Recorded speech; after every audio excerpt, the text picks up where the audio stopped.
이어서 우리 김성훈 형제의 바리톤 오랜만에 특송 한번 해주시겠습니다. 오늘 시간에도 찬송 중에 건 하나님을 온몸으로 체험하는 귀한 시간이 되기를 원합니다.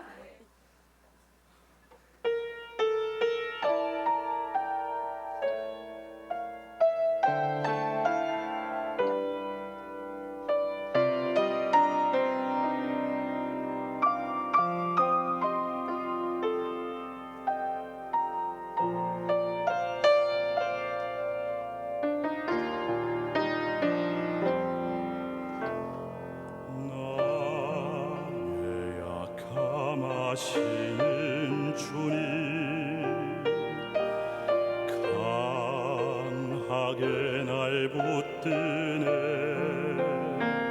좁은 길을 외면하려 할 때도 날 이끌어 인도해.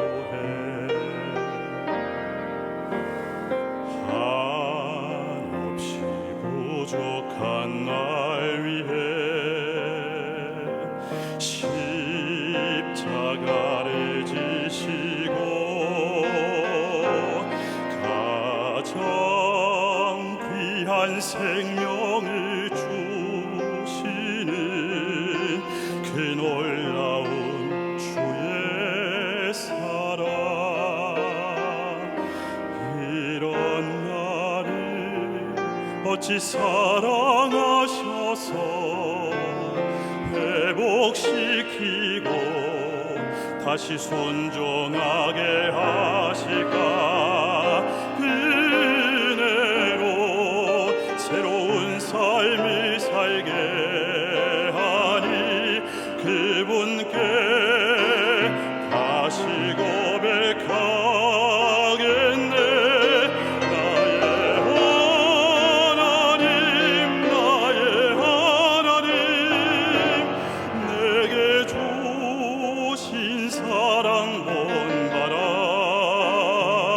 나로 인해 저 사망의 길 헤매는 사람들이 주께 돌아오게 하소서.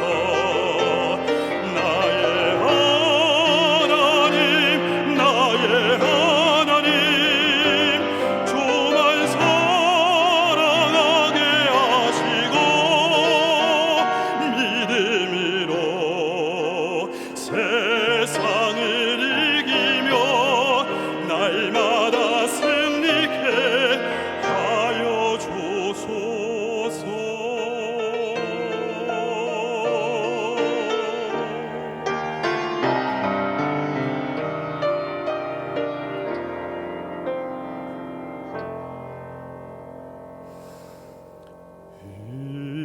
이런 나를 어찌 사랑하셔서 회복시키고 다시 순종하게 하실까. 은혜로 새로운 삶을 살게 하니 그분께 다시 고백하겠네.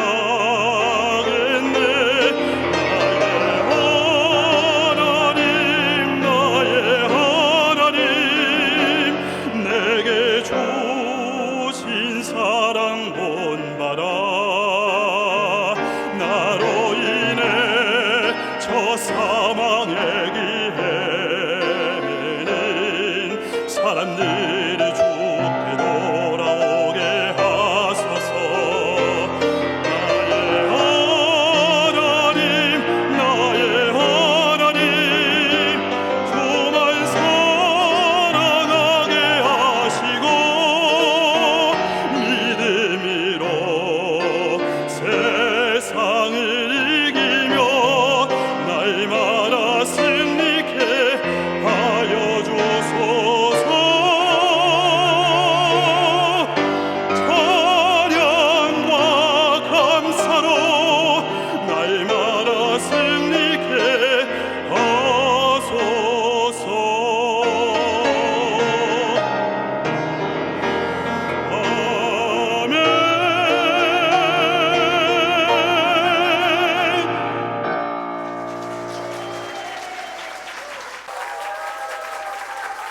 아유, 너무 좋죠? 막 눈물 나네요. 우리의 감성이 막 이렇게 움직이죠? 우리 아들 정말 외로운 시간 많이 지냈는데 하나님이 이렇게 멋지게 키워주셔서 얼마나 감사한지 몰라요. 우리 시편 66편 9절로 12절 말씀 함께 보겠습니다. 시편 66편 9절로 12절 말씀. 그는 우리 영혼을 살려두시고 우리의 실족함을 허락하지 아니하시는 주시로다. 하나님이여, 주께서 우리를 시험하시되 우리를 단련하시기를 은을 단련함 같이 하셨으며 우리를 끌어 그물에 걸리게 하시며 어려운 짐을 우리 허리에 메어 두셨으며 사람들이 우리 머리를 타고 가게 하셨나이다. 우리가 불과 물을 통과하였더니 주께서 우리를 끌어내사 풍부한 곳에 들이셨나이다. 여러분 11절부터 12절까지 여러분 큰 소리 한번 읽어봅니다. 시작. 우리를 끌어 그물에 걸리게 하시며 어려운 짐을 우리 허리에 메어두셨으며 사람들이 우리 머리를 타고 가게 하셨나이다. 우리가 불과 물을 통과하였더니 주께서 우리를 끌어내사 풍부한 곳에 들이셨나이다. 할렐루야. 하나님이 함께 하시는 자에게는 우연이 없습니다. 이렇게 오늘도 보니까 짐을 우리 허리에 두셨고 또 우리를 그물에 걸리게 하셨고 그리고 사람들이 우리 머리를 타고 가게 하셨고 물과 불을 통과하게 하셨다고 말씀하시죠. 하나님이 사랑하기에 그런 훈련을 통해서라도 우리가 오로지 하나님만 바라보게 하기 위해서 고린도서 1장 8절로 9절 형제들아, 우리가 아시아에서 당한 환난을 너희가 모르기를 원하지 아니하노니 힘에 겹도록 심한 고난을 당하여 살 소망까지 끊어지고 우리 마치 우리 자신이 사형 선고를 받은 줄 알았으니 이는 우리로 자기를 의지하지 말고 오직 죽은 자를 다시 살리시는 하나님만 의지하게 하심이라 그랬어요. 그러기에 어떤 환난과 고난이 있다 할지라도 우리가 예수를 주인으로 모시고만 있다면 우리는 그냥 감사하며 기도해야 돼요.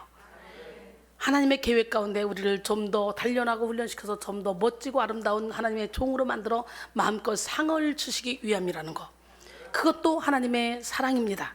할렐루야. 이 시간에 영혼이 누리는 풍부함을 위하여라는 제목으로 함께 은혜를 나눌 텐데요. 오늘 이 시간에 여러분 모두가 다 영혼이 풍부함을 누리기를 원해요. 어때요? 사랑하는 자들아, 내 영혼이 잘된 같이 내가 범사에 잘되고 강건하기를 내가 간구하노라 그러죠. 영혼이 잘되면 범사가 잘됩니다. 영혼이 기쁘면 모든 게 기뻐요. 이번에 우리 공사팀, 야 진짜 대구가요, 어떻게 그렇게 천장을 높여가지고 이중으로 얼마나 예쁘게 해놨는지 몰라요. 조명까지도. 여러분 가서 보시면 기절할 거예요. 교회가 엄청나게 커 보여요. 그래서 야, 이 전체 뚫어서 전체를 다 높였으면 좋겠다라는 그런 말도 했는데, 공사가 커져서 그렇지 그렇게 하면 교회가 완전히 다른 교회가 되겠더라고요. 얼마나 아름답고 좋은지, 강대상 이쪽으로 얼마나 예쁘게 해놨는지 너무 감사해요. 그래서 6명의 우리 부목사님들 그리고 전사님들, 목사님들 3분, 전사님 3분 이렇게 붙어서 했는데 완벽하게 세상에 막 그냥 밤새고 하고, 금요일 날은 예배 끝나고 또 시작하더니 새벽 6시인가 7시까지 하고, 그리고 1시 예배를 드리고 우리가 와야 되잖아. 그러니까 잠시 눈 붙이고 다시 또 시작했더라고요. 그래가지고 완벽하게 깨끗이 월, 화, 수, 목, 금, 토 6일 만에 일꾼을 시켜봐요. 그러면 내가 볼 때는 최하 한 달 공사 거리예요. 한 달. 근데 우리 사역자들이 기쁨으로 내 집이니까 밤낮 없이 날 새면서 열정적으로 그렇게 일을 하다 보니까 너무너무 짧은 시간에 예쁘게 건물이 지어져서 감동이 오더라고요. 대구 백성교회 재정 좀 있나? 인테리어 하려면 돈이 얼마 드냐? 들어가서 다 양복 한 벌씩 사주게. 어떻게? 그리고 동의를 구했더니 여전도 회장님 어때? 그랬더니 아멘! 쫙 옷을 사줬더니, 왜? 힘들고 지치지만 또 이렇게 딱 멋있는 옷을 하나씩 입으니까 또 힘이 나잖아요. 그 힘을 내서 또 오늘 내일부터 여기 식당 공사해라 그랬는데, 야 참 너희들끼리 각자 미리 옷을 골라봐라. 그리고 다 골랐다 그러길래 계산하러 갔더니 도저히 폼이 안 나. 그래가지고 그 일일이 넌 이거 입어, 넌 이거 입어, 넌 이거 입어, 넌 이거 입어, 이거 입어봐, 이거 입어봐, 이거. 그래가지고 그 자리에서 쫙 골랐는데, 박진호가 지금 입고 왔는데 얼마나 멋있습니까? 아니요, 분위기가 쩔어요, 쩔어.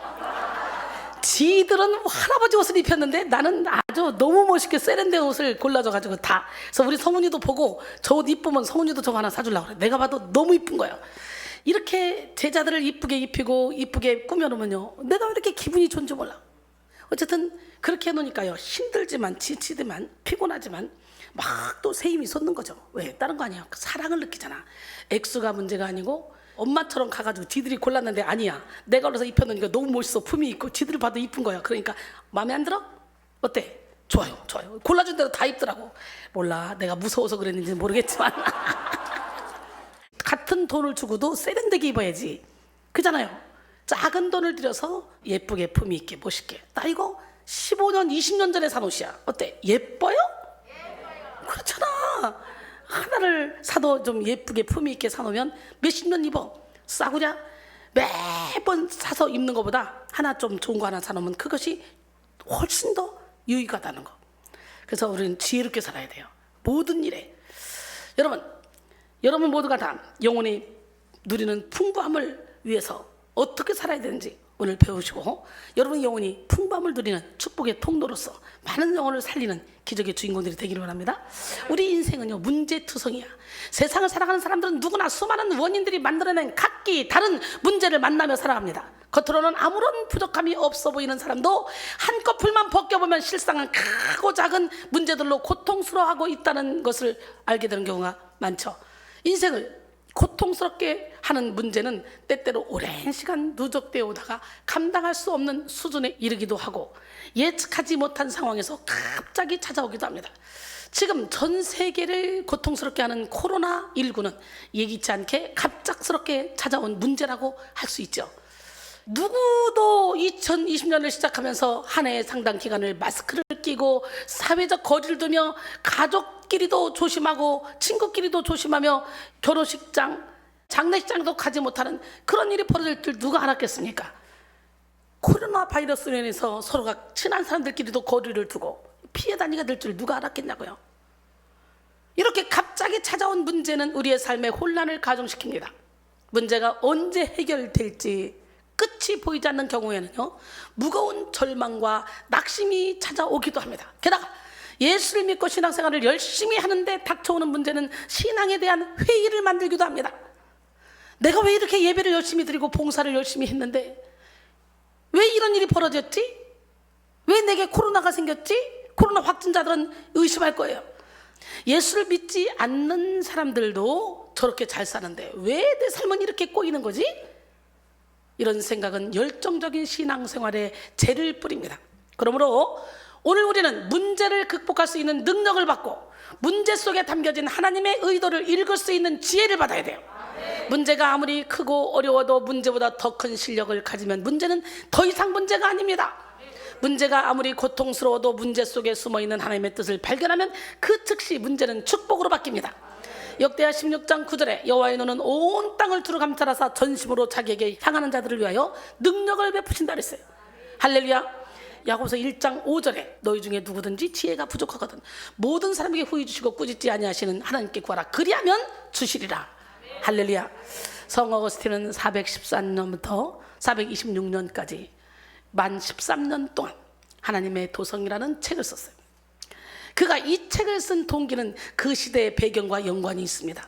당시 로마는 문화, 경제, 교육 등 모든 면에서 앞서 나가는 세계 최고의 나라였어요.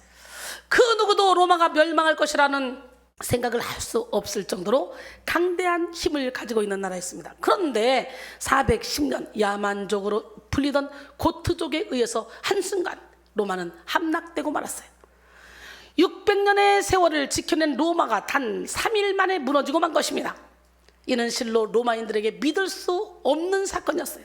더군다나 313년 콘스탄틴 대제가 로마를 기독교 국가로 선포한 지 100년밖에 지나지 않았기 때문에 그리스도인들의 낙심은 이루 말할 수가 없었습니다. 예수를 믿지 않는 사람들은 하나님이 왜 로마가 멸망하도록 버려두셨는가? 라고 비난했고 기독교 때문에 로마가 약해졌다면서 도전해왔습니다. 이런 상황에서 성 어거스틴은 하나님의 도성을 지필하여 불신자들을 도전에 대항하고 낙심에 처한 그리스도인들에게 하나님의 통치 섭리를 깨닫도록 격려했습니다.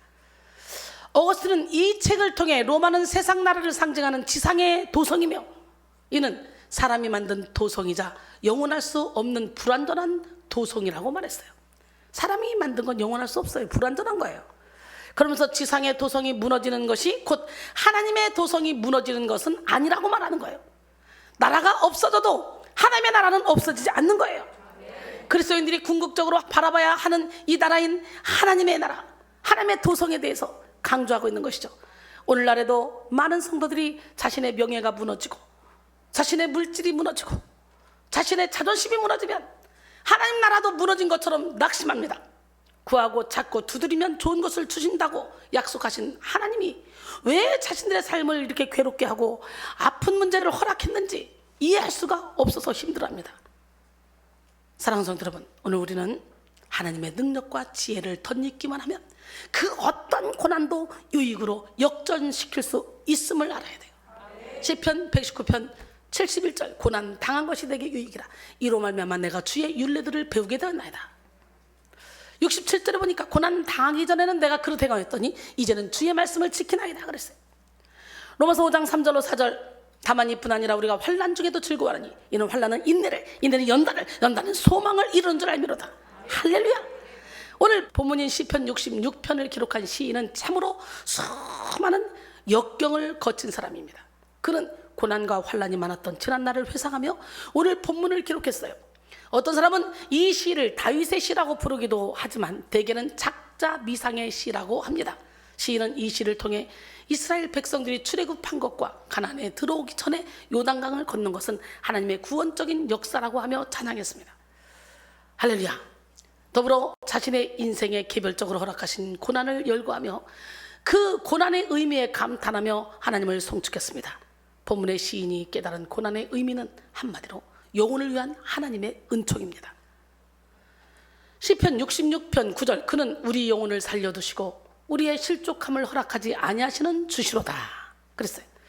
하나님의 관심은 언제나 우리의 영혼에 있어요. 하나님은 우리의 영혼을 살리고 우리의 영혼을 새롭게 하며 우리의 영혼을 강건하게 하기를 원하십니다. 물론 우리의 육신도 중요해요. 육신의 생명이 있어야 영의 생명도 이 땅에서 존속될 수 있기 때문이죠. 그러므로 우리는 우리의 육신을 위해 좋은 음식을 먹고 운동도 하면서 육신에 필요한 여러 가지의 것에 신경도 써야 돼요. 체력은 영력입니다. 이순이가 체력이 약하면 영력을 쏟을 수도 없고 체력이 약하면 이렇게 힘차게 설교할 수도 없어요. 제가 토론토에서 집회할 때 정말 힘차게 목소리를 내본 적이 없을 정도로 그냥 있는 동안에 너무너무 몸이 힘들었어요. 그리고 저는 내 마음으로 좌절했어요. 이제 몸이 다 됐나 보다. 이제 몸이 다 됐나 봐. 그럴 때 조주옥 사모님이 아무래도 목사님 당이 온 것 같은데요. 재보니까 330, 막 286 그러면서 당을 조절한다고 음식을 조심해서 먹다가 미역죽을 먹다 보니까 미역죽을 먹으니까 당이 안 올라가기 시작해요. 그래서 미역죽을 먹다 보니까 나도 모르게 몸이 확 정리가 되면서 소대변이 잘 나오고 몸이 살이 빠지면서 좋아지기 시작해요. 그러다가 한의원이 너무 잘한다 해서 가서 보니까 혈관 청소를 했으면 좋겠다. 그 청소를 들어갔더니 지금 몸에 코 고는 거, 무호흡증 이런 게 거의 80% 정도 고쳐서 거의 안 해요. 거의. 그리고 그렇게 원인을 알 수 없었던 허벅지 터지는 거, 발바닥 불나는 거 이 모든 것들이 다 잡아내면서 좋아지기 시작하다 보니까 다시 막 힘이 나. 그러다 보니까 이제 금요일, 토요일도 대구에서 집회하고 그리고 저녁에 올라오면서 광명 가가지고 쫙 힘든 피곤한 사람들 다 모시고 가가지고 쫙 옷 사 입히고 밤에 늦게 들어가서 설교 준비하면서 이렇게 시간을 보낼 수 있는 체력이 그때는 하루 종일 체력을 조금이라도 있으면 뭐라도 하고 싶은데 아무것도 할 수 없는 거예요. 당이 막 오기 시작하니까 그거 바로 잡으니까 다시 막 살면서 다시 내가 이제 인생은 60부터다. 내 체력도 60부터다. 이제 만 60 되려면 좀 남았으니까 그때까지 체력을 보강하면 다시 옛날에 드레스 입고 뽐내면서 집회하던 그 시절이 올 것 같다. 앞으로 드레스 맞추러 다녀야 되겠다. 이순이의 원래 모습을 좀 보여줘야 되겠다. 여기서 6, 7kg만 더 빠져본 원래 모습이 나온다. 막 이런 소망이 생기고 힘이 생기는 거예요. 막 그러면서 지금도 제가 막 힘이 넘쳐 보이지 않습니까? 멋쟁이 하나님은 살아계십니다. 그렇게 육이 중요하다고. 영혼을 담는 몸이기 때문에 그래서 육이 있을 때 영혼의 몸도 살찌울 수 있는 거예요. 그러니까 여러분 몸도 관리 잘해야 돼. 육신이 연약하면 사단이 틈타요. 잡생각이 들고요, 외로워요, 힘들어요. 그러면 마음이 병이 들어요. 마음이 병이 들면 더 병들어요. 우리의 생각이 이렇게 중요하고 우리 육신이 중요해. 그러나 육신보다 더 중요한 건 영혼이라는 거지. 육신이 중요한 이유는 다른 게 아니야. 영을 살찌우기 위해서. 그러니까 제가 막 몸이 다운될 때는 야, 이렇게 일을 크게 펼쳐놓고 나는 아무것도 못하겠다, 어떡하지? 그리고 외롭고 힘들었습니다. 그런데 하나님이 또 이렇게 조족 사모님을 통해서 아무래도 단기가 온 것 같아요. 이래서 시작된 것이 몸이 확 회복돼가지고 지금은요 날아갈 것 같아요. 할렐루야. 여러분이 보기에도 막 날아갈 것 같지 않습니까? 고린도전서 15장 41절로 44절, 해의 영광이 다르고 달의 영광이 다르며 별의 영광이 다른데 별과 별의 영광이 다르도다. 죽은 자의 부활도 그와 같으니 썩을 것으로 신고 썩지 않을 것으로 다시 살아나며, 욕된 것으로 신고 영광스러운 것으로 다시 살아나며, 약한 것으로 신고 강한 것으로 다시 살아나며, 육의 몸을 신고 신령한 몸으로 다시 살아나니 육의 몸이 있은즉 영의 몸도 있느니라. 육이 건강할 때 최선을 다해서 막 전도하고 봉사하고 헌신하고 충성하고 와장창수하고 하나님이 기뻐하는 영혼 살리는 일에 막 열심히 최선을 다하면 여러분 영원한 상급으로 쌓아놓는 거야. 썩을 것으로 신고 썩지 않을 것으로 다 살아내야 돼. 그 내가 하도 육을 막 전제로 다 부어드렸잖아. 그냥 옛날에는요 설교를 하면 그냥말로 머리끝에 발까지요 진액을 다 짜서 기름 짜는 것처럼 싹 다 던져놓고요 내려갈 때는 그냥 이게 뻗어가지고 내려갔어요. 그렇게 오늘 하고 죽으리라 그런 마음으로 계속 설교했어요. 요즘은 그러면 이제 나이가 있어서 그게 안 되겠다. 그래서 요즘은 제가 몸을 좀 사리면서 몸을 분배를 잘 하면서 가고 있어요. 여러분 참된 나는 육신이 아니라 영혼이야. 영혼. 육신의 장막집이 무너지면 손으로 지지 않은 영원한 집이 우리를 기다려. 영혼은 영혼 불멸의 속성을 가지고 있는 인간 생명의 본질로서 영적 세계를 감지하고 하나님과 교통하며 성령의 인도를 받게 합니다. 영혼의 잣대는 인생의 질을 결정짓습니다. 영혼이 건강한 사람들은 믿음으로 현실 세계에서도 천국을 누리고 어떤 영적 공격에도 자유롭게 이길 수 있는 넉넉한 능력을 누립니다. 또 허망한 육적인 일에 자신의 에너지를 낭비하지 않고 사명에 몰입하는 삶을 살아갑니다. 그래서 성령에 강권된 영적인 사람의 삶에는 언제나 성령의 열매가 충만합니다. 돈이 없어도, 질병이 있어도, 문제가 많아도 영혼이 건강한 사람은요 환경을 초월할 힘을 가지고 형통함을 누리며 살아갑니다. 할렐루야. 고린도서 4장 7절 10절, 우리가 이 보배를 질그릇에 가졌으니 이는 심히 큰 능력은 하나님께 있고 우리에게 있지 아니함을 알게 하려 합니다. 우리가 사방으로 우겨쌈을 당해도 쌓이지 않으면, 답답한 일을 당해도 낙심하지 않으면, 박해를 받아도 버림받지 않으면, 거꾸로짐을 당해도 망하지 않냐고.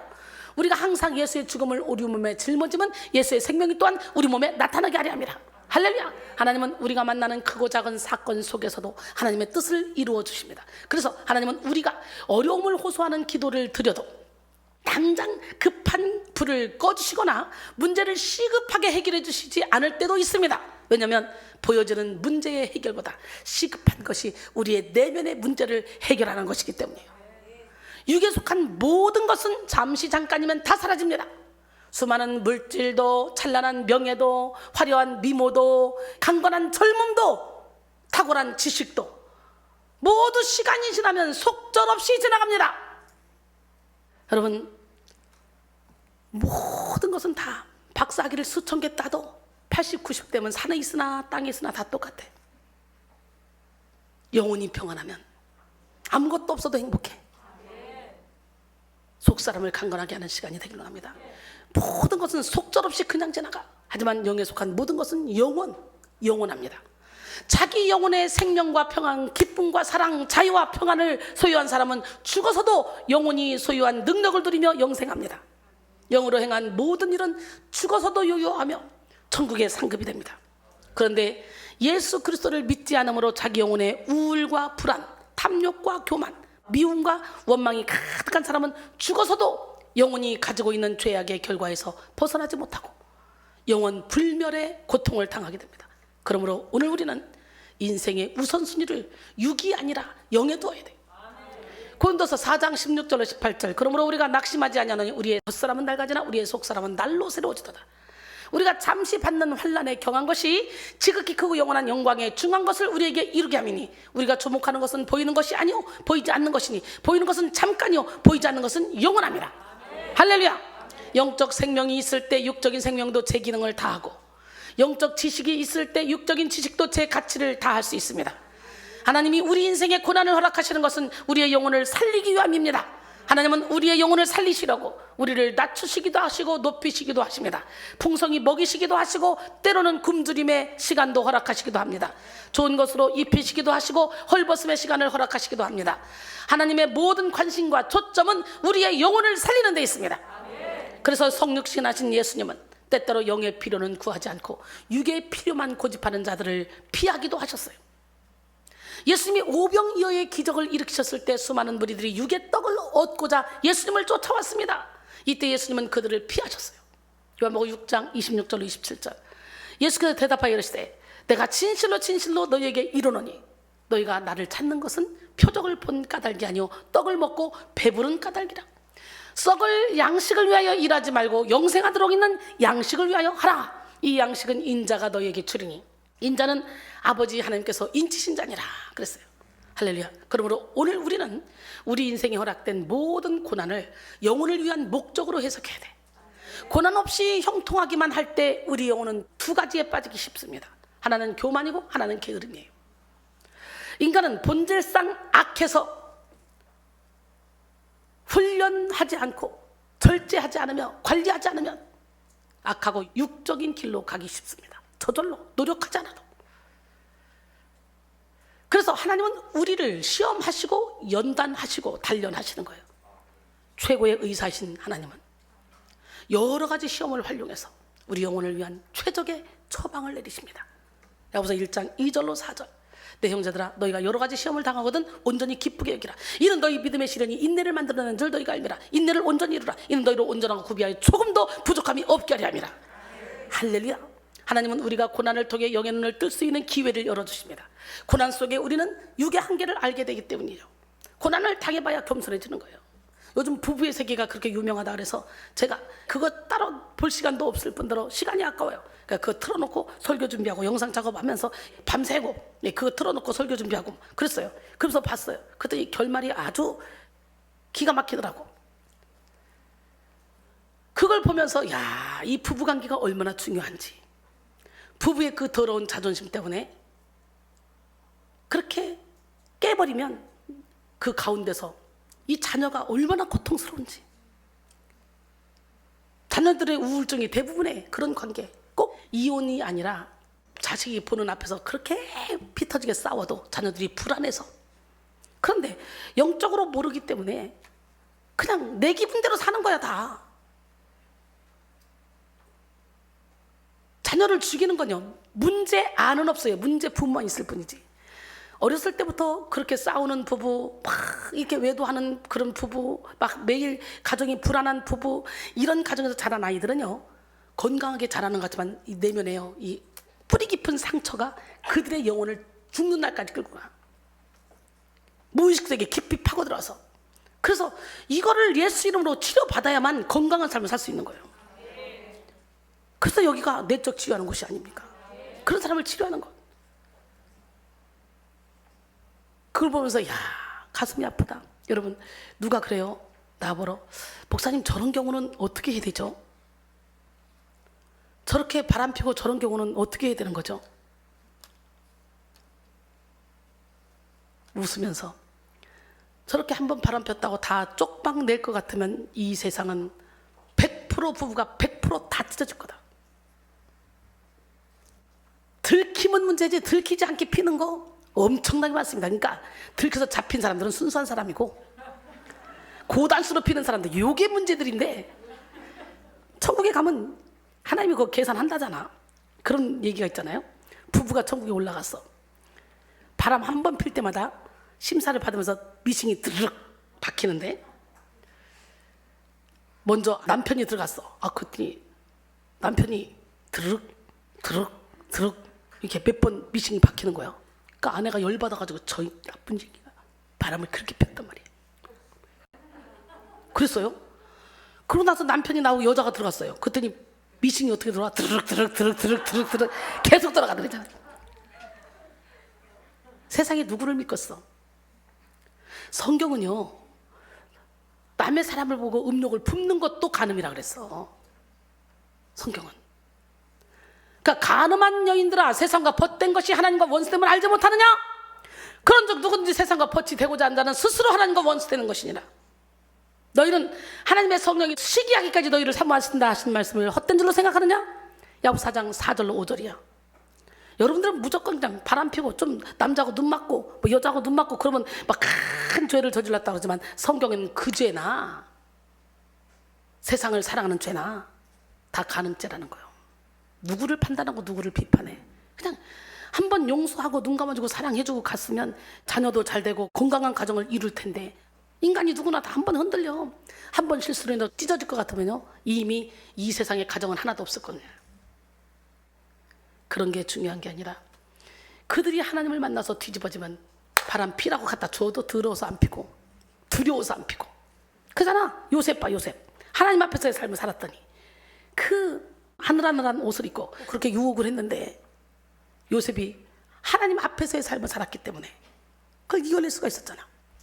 그런 것처럼 여러분 주변에 있는 사람들이 이 음란을 해결 못해 하나님 앞에다 모셔다 놔. 그리고 인내하고 기다려. 어느 순간에 꽈당 성령의 불을 받으면 하락해도 못해.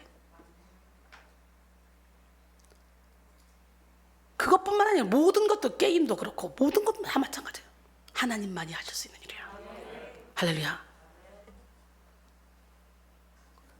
질병의 고난을 만날 때 우리는 생사화복을 주장하시는 하나님을 찾게 되고, 인간관계의 고난을 만날 때 우리는 믿고 의지할 분이 하나님밖에 없다는 사실을 알게 돼요. 그래서 우리는 고난 중에도 기뻐해야 돼. 뿐만 아니라 다양한 실패의 경험은 근본적인 힘의 근원이 하나님이라는 사실을 깨닫게 됩니다. 그러므로 우리는 고난 속에 감추인 하나님의 의도를 읽고 고난을 통해 죄악된 삶을 버리고 영에 속한 행복을 누리는 삶으로 변화받아야 합니다. 고난을 통해 육에 집착했던 허무한 삶을 청산하고 하늘의 상급을 쌓는 삶을 살아야 돼요. 이 시간 여러분 모두가 고난 속에 영적 도약을 이룰 수 있는 능력을 받으시길 소원합니다. 그리고 고난의 의미를 빨리 깨닫지 못할 때 고난을 통해 마귀의 시험에 들 수도 있다는 것을 명심해야 됩니다.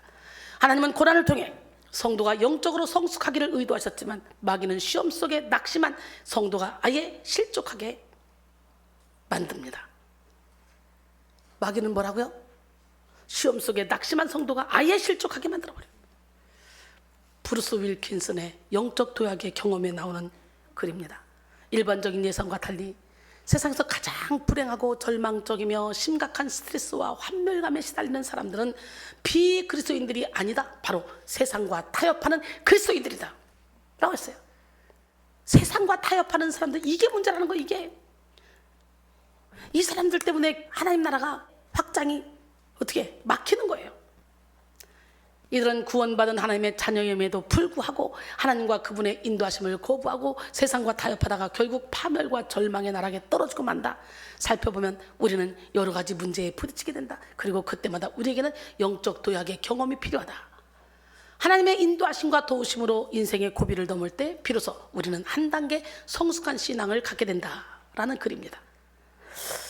그러므로 우리는 어떤 상황 가운데서도 하나님을 믿고 신뢰하는 의인이 되어 7번 넘어질지라도 고난의 의미를 깨닫고 다시 일어나는 삶을 살아야 돼. 잠언 24장 16절에 대저 의인은 7번 넘어질지라도 다시 일어나지니와 악인은 재앙으로 말미암아 엎드러지느니라 그랬어요. 잠언 14장 32절에 보니까 악인은 그의 환난에 엎드러져도 의인은 그의 죽음에도 소망이 있느니라. 할렐루야. 용혜원 시인의 성공 노트에 이런 글이 있습니다. 어려움이 닥치면 3류 인생은 울어버린다. 2류 인생은 입술을 깨문다. 여러분 어려움이 닥칠 때 어때요? 많이 하죠. 근데요 어린아이 같은 사람은 어떻게 해요? 울죠. 3류 인생. 2류 인생은 입술을 깨물어. 근데 1류 인생은 어떻게 할 것 같아? 시작. 웃는다. 어떻게 잘 알아? 통과돼. 어려운 일이 다르면 웃어. 어려운 일이 왔을 때 하나님이 또 나를 훈련시키고 단련시키시려고, 나를 한 단계 또 업그레이드 시키시려고 이런 고난을 내게 허락하시구나.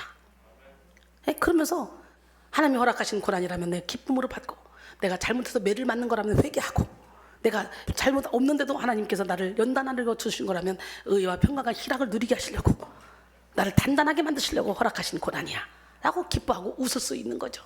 할렐루야. 새로운 도전이 성공의 기회가 되리라는 것을 알기 때문이에요. 사람을 강하게 만드는 것은 사람이 하는 일이 아니라 하고자 하는 노력이다. 의지는 고난보다 강하다라고 했어요. 우리의 영혼을 위한 하나님의 사역에는 결코 대충대충이 없어요.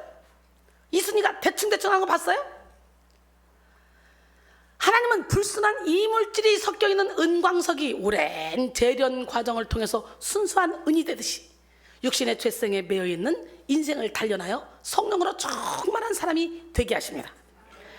오늘 본문 시편 66편 10절, 하나님이여 주께서 우리를 시험하시되 우리를 단련하시기를 은을 단련한 같이 하셨으며, 할렐루야.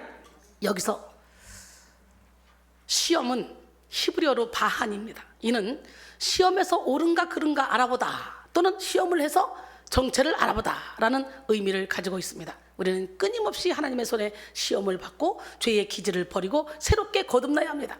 사실 우리 영혼에 깃들어 있는 부패함은 우리와 하나가 되어서 하나님께서 우리를 시험하지 않으시면 드러나지 않습니다. 우리 안에 깊게 새겨진 부패함의 정체는 하나님을 거역하여 살고자 하는 경향성입니다. 그래서 하나님께서는 때로 우리에게 감당하기 어려운 시련과 환난, 광야의 홀로 선 것과 같은 고독을 경험하게 하심으로 우리 안에 있는 부패함의 정체성을 보게 하시는 것입니다. 지금 우리는 우리의 내적 부패함의 실체를 보고 십자가를 붙들고 모든 부패함을 씻어내야 됩니다. 하나님은 사랑하시는 자일수록 크게 쓰실 사람일수록 더욱더 정밀하고 엄격하게 연단하심으로 하나님의 기준에 부합한 자로 세우십니다. 말라기 3장 3절, 그가 은을 연단하여 깨끗하게 하는 자같이 앉아서 레위 자손을 깨끗하게 하되 금은같이 그들을 연단하더니 그들이 공의로운 재물을 나 여호와께 바칠 것이라 그랬어요. 잠언 17장 3절, 도가니는 은을, 풀무는 금을 연단한 거지만 여호와는 마음을 연단하시느니라. 할렐루야. 히브리서 12장 7절로 8절 보면 너희가 참으면 징계를 받기 위함이라 하나님의 아들과 같이 너희를 대우하시나니 어찌 아버지가 징계하지 않는 아들이 있으리요. 징계는 다 받는 것이거늘 너희가 없으면 사생자의 친아들이 아니니라.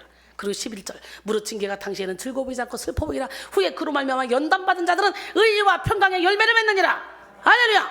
오늘 본문의 시인은 이렇게 영혼을 살리시기 위해 시험하시는 하나님의 섭리를 찬양했어요. 그리고 연이어 하나님이 행하신 시험의 구체적인 내용을 4가지 종류로 나누어 진술했습니다. 오늘 본문이죠. 우리를 끌어 그물에 걸리게 하시며 어려운 짐을 우리 허리에 메어 두셨으며 사람들이 우리 머리를 타고 가게 하셨나이다. 우리가 불과 물을 통과하게 하셨더니 이 4가지 주께서 우리를 끌어내서 풍부한 곳에 들이셨나이다. 첫 번째 뭐예요? 하나님은 우리의 영혼을 위해서 우리를 끌어 그물에 걸리겠다는 거예요. 뭘 위해서? 우리의 영혼을 위해서. 우리는 그게 고난이라고 하지만 그물에 해당하는 히브리어는 메추다입니다. 이는 감옥을 뜻하기도 하고 요새나 성벽을 가리키기도 하는 것으로 자유가 없는 속박의 상태를 나타내는 말입니다. 때때로 하나님은 죄를 깨닫게 하고 하나님께 돌아오게 하려는 섭리 안에서 속박의 상태를 허락하십니다. 이스라엘의 경우에는 애굽에서 종살이를 하며 인간의 죄성과 직면해야 했고 바벨론의 포로로 끌려가며 자신의 죄를 보아야 했습니다. 오늘날에도 하나님은 우리의 영혼을 위하여 우리를 친히 이끄심으로 그물에 걸리게 하십니다. 그물은 부피가 큰 것을 걸러내어 알맹이만 남기죠. 우리가 하나님의 허락하신 질병의 그물, 실망의 그물, 실패의 그물을 지나다 보면은 우리 안에 무슨 욕심이 있는지 보게 되는 거예요. 우리를 걸려 넘어지게 만드는 육의 속성이 무엇인지 이거를 알게 되는 거예요. 그러니까 그 엄청난 이혼을 내놓고 막 그 의사 여의사가 이 고난을 통해서 깨달아지면서 나중에는 자기가 잘못 살았다는 걸 회개하게 되잖아요. 교훈을 주더라고. 부부의 세계도. 부부가 갈등 있는 사람들은 꼭 그 부부의 세계를 봐야 될 것 같아요. 처음에는 이거 막장 드라마다 이게 뭐냐 그랬지만 거기에 교훈을 주더라고. 내가 그때 좀 참았더라면 모든 가족이 좋았을 건데, 모든 게 좋았을 건데. 예수를 믿지 않으면 이혼 그거 쉽습니다. 예수를 믿지 않으면 바람펴 근처만 가. 요즘요 사연 읽어주는 거 보면 유튜브에 보면 별의별 게 다 있어요. 한 번 바람피는 거 목격하고 그 즉시 그냥 막 아주 그냥 처참하게 미리미리 준비해가지고 유자료 다 빼고 상대를 거지 만들고 이혼하고 막 이런 경우가 참 많더라고. 그러면 그렇게 해서 행복해? 내가 잠시라도 사랑했던 사람을 그 부부의 연을 끊지 못해서 끝까지 그 하는 거 봐. 그 주인공들 후회 없는 삶을 살기를 원합니다. 순간의 실수 있을 수 있어요. 그렇다고 바람피는 얘기는 아닙니다. 착각하지 마시고 서로가 가까울수록 서로가 존중하고 서로가 조심하고 행복한 가정을 이끌어가기 위해서 예수님을 주임으로 모셔야 된다는 거예요. 우리 힘으로는 안 돼. 육신의 정력, 안목의 정력, 이생의 자랑을 쫓아갈 수밖에 없는 육체를 가지고 있어서 우리 힘으로는 안 돼. 하나님이 우리 가정의 주인이 되주셔야 돼. 고린도전서 4장 9절, 내가 생각하건대 하나님이 사도인 우리를 죽이기로 작정된 자같이 끄트머리에 주셨음에 우리는 세계 곧 천사와 사람에게 구경거리가 되었노라 그랬어요. 물론 아픔을 통해 깨닫는 것은 쉬운 일이 아니에요. 생각보다 아픕니다. 견딜 수 없을 만큼 수치스럽고 고통스러운 순간이 찾아오기도 합니다. 그렇다고 해서 너무 두려워하거나 피해서는 안 됩니다. 아플수록 흔들릴수록 깊은 절망에 느껴질수록 그것이 성장의 기회라는 것을 깨달아야 돼요. 운동 후에 오는 근육통은 순발력과 지구력을 키워줍니다. 또한 깨어지고 부서진 자아는 자신이 하나님만 의지하며 살아갈 수밖에 없음을 깨닫게 합니다. 야고보서 1장 14절로 15절, 오직 각 사람이 시험을 받는 것은 자기 욕심에 끌려 미혹됨이니 욕심이 잉태한 지 죄를 낳고 죄가 장성한 즉 사망을 낳는다 그랬어요. 그러므로 오늘 우리는 그물에 걸리지 않도록 우리의 자아를 깨뜨려야 돼. 하나님이 우리의 자아를 깨기 위해서, 우리의 욕심을 깨기 위해서 그물에 걸려서 걸은다니까. 오늘 본문에서 그물에 걸리게 하셨다라는 것과 비슷한 표현으로 고난당하는 요셉을 묘사한 표현이 있는데요. 시편 105편 17절로 19절, 그가 한 사람을 앞서 보내셨으며 요셉이 종으로 팔렸도다. 그의 발은 착고에 차고 그의 몸은 쇠사슬로 메었으니 곧 여호와의 말씀이 응할 때까지라. 하나님의 계획 가운데 요셉이 팔려갖고 감방에 갔다는 거예요. 여호와의 말씀이 응할 때까지. 그의 말씀이 그를 단련하였다는 거예요. 요셉은 어린 시절 형들의 미움을 받아 그 발에 착고를 차고 몸을 쇠사슬에 메어 노예로 팔려갔죠. 당시 그의 인생은 끝도 없는 고난의 터널로만 느껴졌어요. 그러나 성경은 그의 고난이 여호와의 말씀이 응할 때까지라고 말하고 있어요. 하나님은 당신의 특별한 계획하심 속에 사랑하는 자녀의 발을 채울 수도 있어요. 그 몸에 쇠사슬을 매일 수도 있어요. 이런 어려운 힘든 고난을 허락하시기도 한다는 거예요. 우리는 그 고난 가운데 우리의 속사람이 단련되도록 철저히 하나님께 우리 자신을 내어 맡겨드려야 됩니다. 특히 자존심, 욕심, 교만, 시기, 질투, 자기 의의를 다 박살내야 돼. 고운 가루처럼 부서져서 그물에 걸리는 것이 없어야 되는 거예요. 아직도 여러분의 삶에 사람들과 걸리는 것이 있고 사역에서 걸리는 것이 있고 주의 종과 걸리는 것이 있다면 그만큼 깨지지 못한 것이 많이 있다는 거예요. 영에 속한 사람이 되면 될수록 걸리는 것이 없어지는 거예요. 넓은 마음, 큰 마음으로 다 품어지는 거예요. 다 이해가 되는 거예요. 다 용서가 되는 거예요. 영에 속한 사람이 되면 될수록 이 시간 여러분 모두가 완전히 깨어지고 부서지고 무너져서 걸림이 없는 인생이 되기를 원해요. 두 번째, 하나님은 우리의 영혼을 위해 어려운 짐을 우리의 허리에 메어두십니다. 어려운 짐을 허리에 메셨다는 것은 이스라엘 백성들에게 애굽의 노예 생활을 허락하신 하나님의 연단 과정을 상징하는 말입니다. 결국 어려운 짐은 죄의 결과입니다. 죄는 우리가 하나님께 가까이 나가지 못하게 만들고 우리의 영적 진보를 방해합니다. 많은 사람들이 시간이 많이 지나도 영적인 어린아이의 수준에 머무르는 이유는 마음속에 있는 죄 때문이에요. 우리는 어려운 짐, 곧 죄의 짐의 무게를 느끼고 다시는 죄의 짐에 매이지 않도록 성결한 삶을 살아야 됩니다. 죄에 대해 두렵고 떨리는 마음을 가지고 늘 자신을 거룩하게 하시는 예수 그리스도의 보혈을 의지해야 돼요. 히브리서 12장 1절에 이러므로 우리에게 구름같이 둘러싼 허다한 증인들이 있으니 모든 무거운 것과 얽매이기 쉬운 죄를 벗어버리고 인내로서 우리 앞에 당한 경주를 하며 그랬어요. 오늘 우리는 죄의 결과로 주어진 수고하고 무거운 짐을 다 예수 그리스도께 맡기고 주님이 주시는 쉼을 누려야 됩니다. 성령의 인도를 받는 삶을 살려면 영적으로 가벼워져야 되는 거예요. 마태복음 28장 28절로 30절, 수고하고 무거운 짐진 자들아 다 내게로 오라. 내가 너희를 쉬게 하리라. 나는 마음이 온유하고 겸손하니 나의 멍에를 메고 내게 배우라. 그리하면 너희 마음에 쉼을 얻으리니 이는 내 멍에는 쉽고 내 짐은 가벼우니라 하시니라. 할렐루야. 세 번째, 하나님은 우리의 영혼을 위해서 사람들이 우리 머리를 타고 가게 하신다는 거예요. 엄청난 고난이죠. 사람들이 머리를 타고 간다는 말은 수치와 멸시를 당하게 된다는 얘기예요. 고대 동방에서는요, 정복자가 승전을 자축할 때 피정복자의 몸 위에 올라타던 습관이 있었어요. 시인은 하나님의 섭리 아래서 이스라엘 백성들이 고난을 당할 때 사람들이 자신들의 머리를 타고 가게 하심으로 멸시천대를 받게 하셨음을 말하고 있습니다. 사실 자존심 훈련은 영성 훈련의 하이라이트라고 할 수가 있습니다. 참으로 자존심 안에는 온갖 죄가 복합적으로 담겨 있습니다. 우선 자기 힘으로 자기를 높여보겠다는 자기 오만과 교만이 들어있고, 자기 생각과 방법을 주장하는 고집이 들어있고, 육신의 정욕, 안목의 정욕, 이생의 자랑을 추구하는 욕심이 포함되어 있습니다. 자존심을 버리지 않는 이상 우리는 성령의 인도를 받을 수가 없고 진리로 말미암은 자유를 누릴 수도 없습니다. 자존심을 포기하지 않는 사람은 영성훈련을 받을 수도 없어요. 예수님이 걸어가신 십자가의 길을 따라갈 수도 없어요. 자존심을 부리는 그 자체가 죄에게 노예살이를 하는 것이기 때문에. 자존심은 악마의 화원에 피는 꽃이라고 영국 격언에 그랬잖아요. 칼바르트는 자존심은 원죄의 뿌리다. 이순유는 자존심은 마귀의 통로다 라고 말했어요.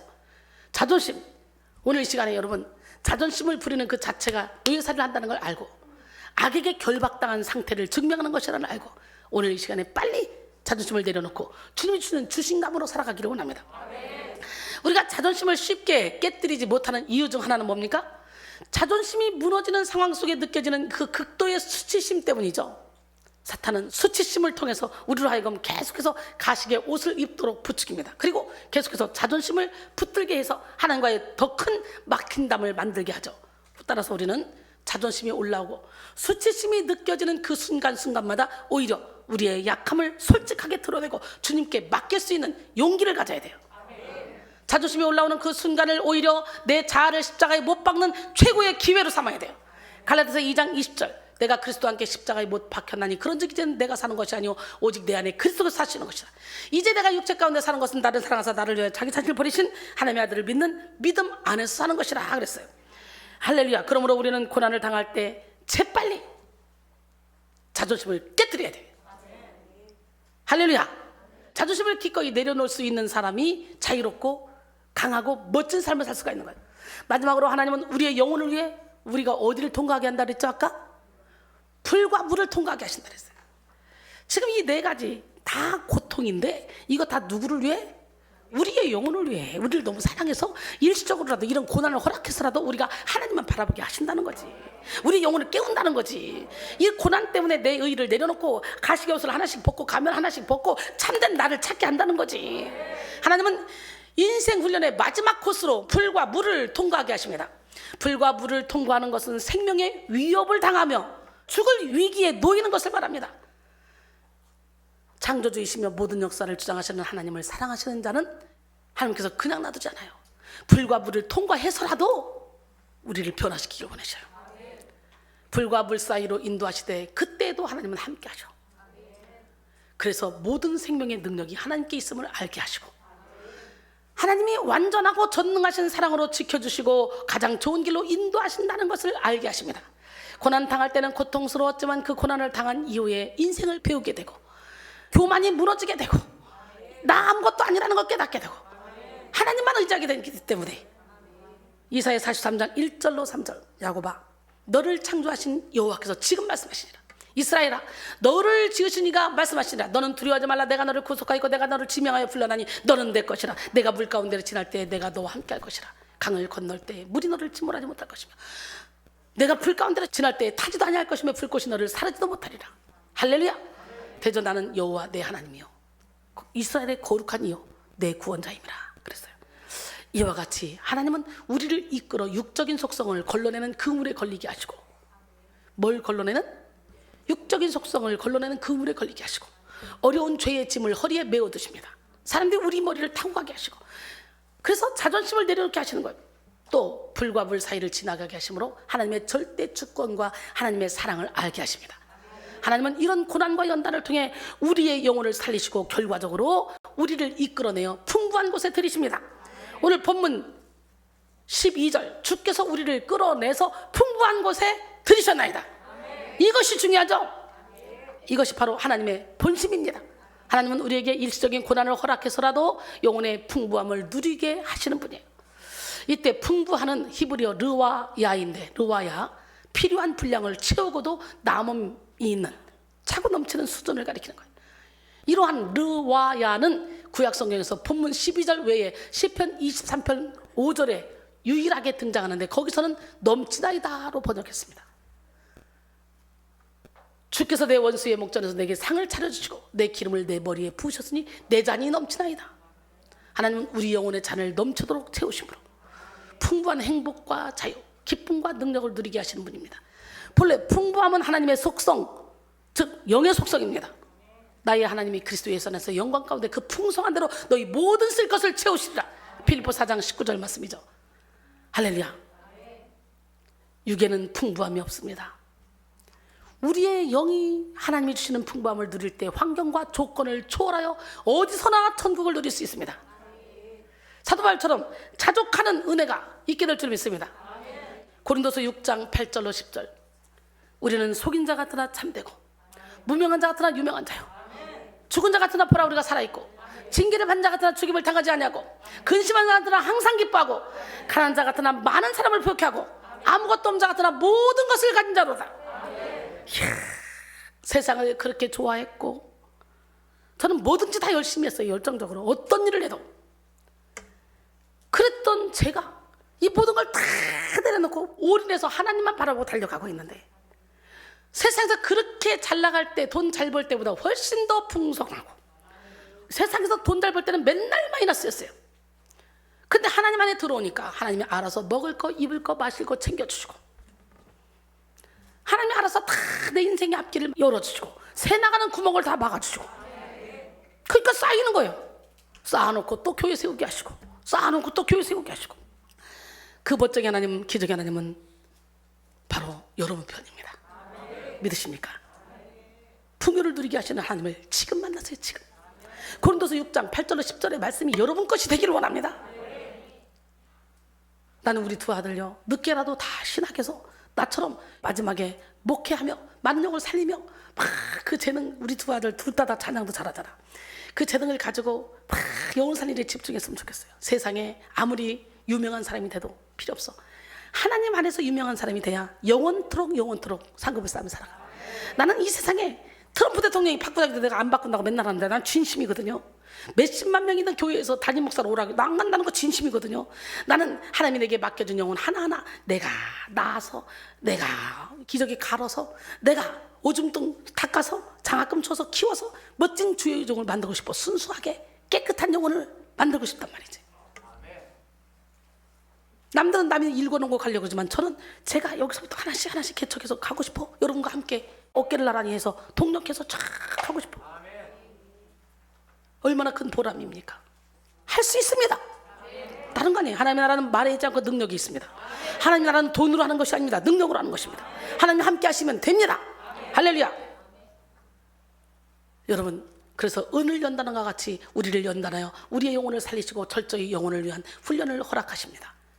그러기에 하나님 안에 있다면 여러분 어떤 고난과 환난이 와도, 여러분이 그물에 걸려 넘어지게 해도, 사람들이 여러분의 머리를 지나가게 해도, 여러분에게 어려운 여러 가지 짐이 쥐어져도, 여러분에게 불시험, 물시험이 막 온다 할지라도 염려, 걱정, 근심할 필요 없어요.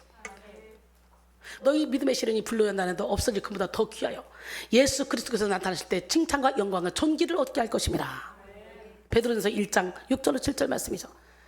너희를 연단하려고는 불시험을 이상한 일 당하는 것 같이 이상히 여기지 말래요. 베드로전서 4장 12절 13절 보니까 우리 하나님은 여러분의 삶 가운데 항상 함께 하시고, 지금도 불꽃 같은 눈동자로 여러분이 어려운 일 당하는 걸 다 보고 계시고 알고 계시는데, 여러분의 영적인 근육을 늘리기 위해서 일부러 하나님이 보고 계시고 손 놓고 계시지 않고, 하나님이 이 착한 일을 시작하셔 여러분에게 가장 좋은 걸 주시려고.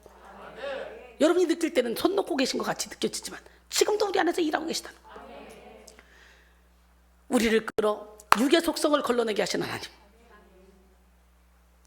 자기 어려운 죄의 짐을 매게 하심으로 하나님을 찾게 하신 하나님, 더불어 자존심의 훈련을 통해 자존심을 깨뜨리시고 죽음의 문턱 앞에서 하나님의 절대적인 사랑과 보호, 인도를 알게 하신 하나님, 그 하나님을 만나야 돼요. 결국 하나님은 모든 것을 내려놓고 하나님만 바라보는 자에게 영혼이 누리는 풍성함을 허락하십니다. 이 시간 여러분 모두가 영혼의 풍부함을 위한 하나님의 섭리와 역사를 깨달아 어떤 고난 속에서도 천국을 누리고 하나님의 뜻을 이루시기를 주님의 이름으로 축원합니다. 영혼의 풍성함을 누리게 하시는 하나님을 오늘 만나기를 원해요. 영혼이 누리는 풍성함을 위해서 우리는 어떻게 된다? 오늘 말씀을 나눴죠? 고난 가운데도 인내하며 기다리고 하나님의 섭리를 느끼면, 그리고 기도하면 하나님께서 다 열어줄 줄 믿습니다. 하나님이 열면 닫을 자가 없고 닫으면 열 자가 없습니다. 옆 사람, 우리 하나님은 당신 편입니다. 예, 주인 삼은 모든 거 내려놓읍시다. 내가 주인 삼은 모든 거 다 내려놓읍시다. 우리 한번 찬양합니다.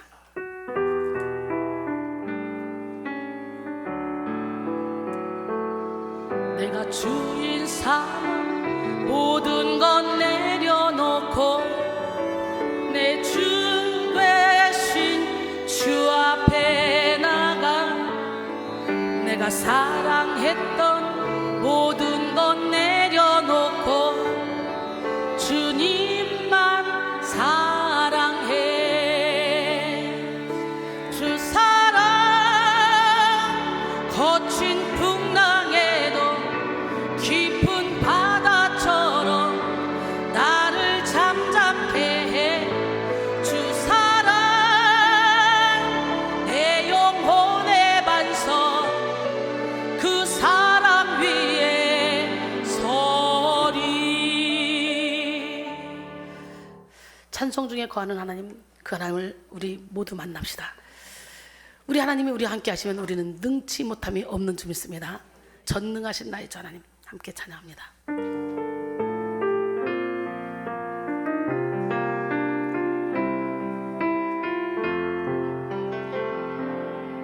전능하신 나의 주 하나님은 능치 못하실 일 전혀 없네. 우리의 모든 간구도 우리의 모든 생각도 우리의 모든 꿈과 모든 소망도 신실하신 나의 주 하나님은 우리의 모든 괴로움 바꿀 수 있네. 불가능한 일 행하시고 죽은 자를 일으키시니 그를 이길 자 아무도 없네. 주의 말씀 의지하여 깊은 곳에 금을 던져 오늘 그가 놀라운 일을 이루시는 것 보라. 주의 말씀 의지하여 믿음으로 금을 던져 믿는 자에게 능치 못함 없네. 아멘. 다 같이 일어나서 우리의 결단을 하겠습니다. 하나님께서 말씀을 듣는 우리에게 너희는 온 천하에 다니며 만민에게 복음을 전파라고 말씀하십니다.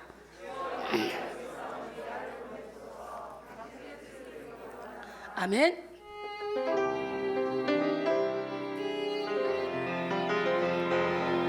너의 가는 길에 주의 축복이 있어.